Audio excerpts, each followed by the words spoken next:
Nazarova Mavluda, Farg'ona viloyati Uchko'prik tumani Hasanqora qishlog'ida tug'ilganman. Yoshim 24 da. Kamoch sport turiga qiziqardim. Olimpiadada hindistonlik chet el debyutini ko'rib, kamonga qiziqishim yanada kuchaydi. Maqsad qildim shu hindistonlik chet el debyutini yutib, O'zbekiston bayrog'ini ko'tarishga. Bugungi kunda trenerim G'ofurov Zokirjon qo'l ostida shug'ullanib kelyapman. Kelajakda maqsadlarim jahon arenalarida yurtimiz bayrog'ini ko'klarga ko'tarish.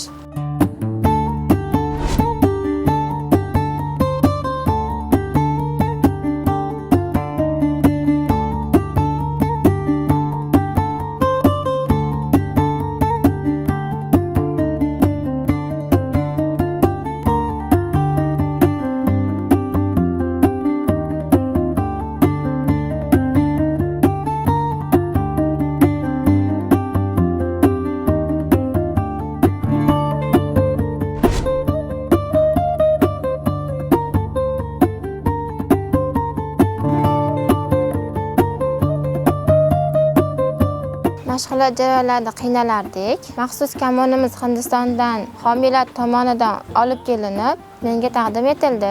Hozirda mana shu kamonda mashg'ulotlar jarayonini olib boryapman. Bundan tashqari, viloyat sport boshqarmasi tomonidan moddiy yordamlar ko'rsatib kelinmoqda. Buning uchun barcha homiylarga minnatdorchilik bildiraman. Kelgusida yurtimiz sharafini munosib himoya qilib, Olimpiada chempioni bo'lishga va'da beraman.